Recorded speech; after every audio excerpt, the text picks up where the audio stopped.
Hello guys, sa araw na to tayo ay magagawa ng auto fold ng mirror ng ating Fortuner.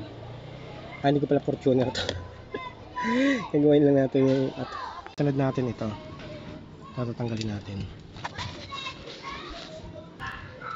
So walang ilaw, sensya na. So ito, angat nyo lang dito. So tatanggal na yan. So ito naman to. So ito. Okay. Tapos sorry, hindi ko nagawa ng maaga. Ilang nagka-oras. So tatanggalin nyo lang yung clip na to, yung puti. So, tatanggal na siya. Susunod natin itong mga tornilyo guys. As matatanggal na natin siya. Tanggalin natin din yung sa control yung switch. So ang gagawin natin dito guys, aangat nyo lang konti dito sa unahan. Okay. Tapos push nyo sa gilid dito sa kabila. Okay. Tapos aangat na yung clip. Tapos yan, tatanggalin nyo yung connection. Okay. Tanggalin nyo lang muna yung connection. Ayan. Tanggalin natin yung connection ha. Tapos susungkitin lang yung gilid dito. Okay, para lumabas yung tornilyo dito. So itutush nyo ng konti para lumabas. Ayan, tapos angat na to. Ayan na. Okay, so may tornilyo siya. Ayun. So ito pa yun sa tornilyo. Okay, tanggalin ko na ito guys. So sunod natin, tatanggalin na natin tong pinaka cover nya. So since ilalim tayo, para mas madaling baklasin, so urong lang natin konti ito. Okay, so prying tool, tapos pwede mo. Okay, tanggalin ko lang guys. Next natin ay tanggalin natin yung pinaka door cover, yung sa pintuan naman. Ito, okay, slide nyo lang siya para matanggal. Ito. Tapos nun, tanggalin natin yung sa door, sa guide. Okay, yung door na ilaw. Yan, para matanggalan natin ito. Okay, kopya, ang dami laman. So set up na natin tong module. So plug and play lang naman to.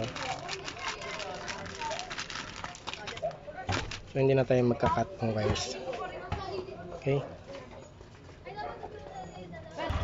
so yung pinaka isa po, itong isa ikakabit natin dito. So isa-isahin ko lang ha. So kinabit ko to dito, yung nakakabit dito kinabit ko sa connection dito. Okay, tapos ito yung dulo. Medyo madilim kasi, sorry, nag brown out ha. Nagawa ko. Tapos kinabit ko na yung sa pinaka module. Ayun, yung sa pinaka module nya, nakakabit na siya. Tapos sundan nyo lang to. Tapos itong isa naman, itong may violet saka gray, kakabit nyo lang siya dito, sa door naman siya. Ito yung sa door. Okay, tapos papasok nyo, ito na yung pinakahuli natin. Ito yung huli, hindi ko pa nakakabit. Ayan, hindi ko pa nasasaksak. Okay, so ito naman para dito sa power excuse me, power window at saka door, yung switch nya, which is itong switch na yan. Okay, so ito na siya, tapos na siya. So isasarado ko na lang uli muna para malinis lang yung connection ko. Tapos lagyan nyo na lang siya ng double adhesive. Ito yung double adhesive nya. Okay, double adhesive nyan para ididikit natin sa pinaka wall ng yung pinto. Okay, so ito lang ang connection. Isa, bilangin ko isa, ito yung pangalawa. Okay, tapos yung pangatlo, ito, tapos yung sa module pang-apat. Okay, so ito kasi para to dun sa isa, no, i-connect natin to dito. Okay, pakita ko sa inyo. Medyo madilim guys, sorry.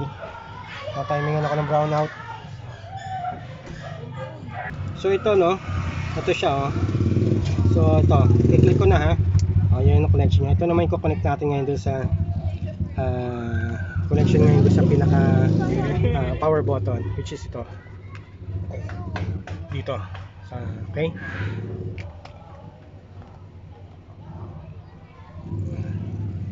Try na natin. So yun, malinis na uli yung nung setup niya. So parang walang nangyari. Okay. So balik na natin yung pinaka-pinto. Yung pinaka-cover niya. Plastic cover. Pasensya na guys, gabi ako nagawa. Ayun lang may pagkakataon. So yan, ibalik na natin yung pinaka-cover niya. Okay. So balik na natin yung ibang panel.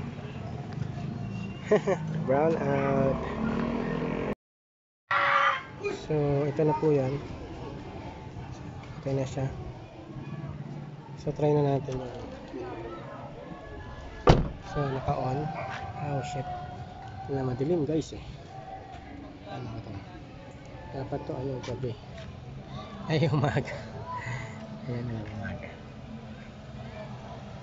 Nakikita eh. Kita ba? Ayan. Dali lang. So naka-on siya ngayon, tapos close natin. Okay, so on again.